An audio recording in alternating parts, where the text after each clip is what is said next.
A diferença entre tentação e provação.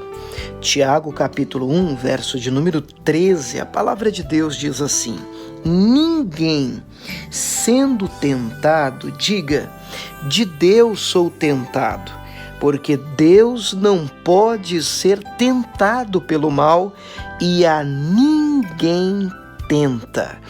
Bom dia, gente, que Deus abençoe você, eu espero te encontrar bem nessa manhã, mas como eu sempre digo nas mensagens que ministramos, se não estiver bem, vai ficar, afinal de contas nós vamos ouvir a palavra de Deus. Existe uma enorme diferença entre a tentação e provação. É verdade que a gente tem alguns problemas com algumas versões, algumas traduções, mas eu vou procurar de uma maneira bem simples te mostrar essa diferença. O texto está dizendo aqui em Tiago, capítulo 1, verso 13, que Deus não tenta ninguém. E eu creio ser essa uma verdade. A palavra de Deus afirma em Mateus 4 que Jesus foi levado pelo Espírito de Deus ao deserto para ser tentado pelo diabo, que algumas versões chamam de o tentador.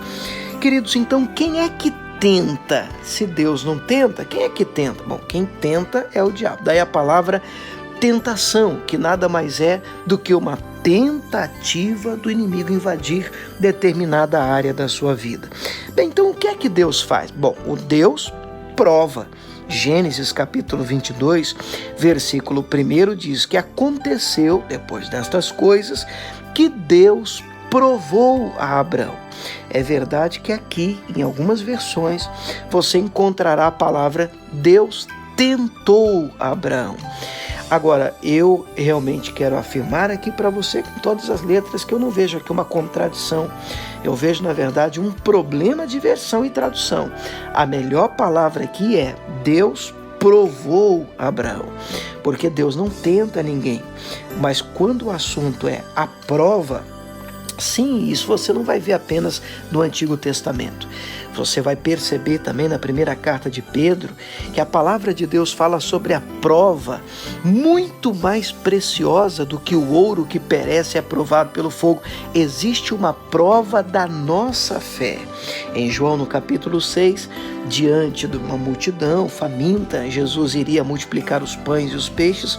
Antes, Jesus pergunta a Filipe, como é que nós vamos fazer para dar de comer para essa multidão? Mas o texto seguinte afirma que Jesus já sabia o que ia fazer, mas dizia isso para o experimentar. Então é fato de que temos a nossa fé experimentada, provada pelo nosso Deus. Agora perceba, eu não estou falando daquela prova que de vez em quando você pode ouvir por aí, fulano está sendo provado porque Deus quebrou a perna dele em 5 partes. Não, eu não acredito nesse tipo de prova. Eu acredito que a nossa fé, sim, ela é provada. Nesse nível, eu posso afirmar para você que Deus prova. Mas quando o assunto é tentação, a tentação não vem de Deus. A tentação é o inimigo que causa. O texto diz em Mateus 4 que Jesus foi tentado pelo diabo. Pai, obrigado, meu Deus, por mais um dia, mais uma manhã, e nós somos gratos a Ti pela Tua palavra que arde dentro de nós, que arde no nosso coração. E Deus, oramos como o Senhor nos ensinou a orar, para que o Senhor nos livre de toda tentação. Mais do que isso, não nos deixe cair nas tentações que são armadas, elaboradas para tentar nos derrubar. E ajude-nos, Deus, nós queremos experimentar toda e qualquer ação que venha de Ti. Tudo que vem do Senhor é muito bem-vindo na nossa vida. Em nome de Jesus oramos. Amém.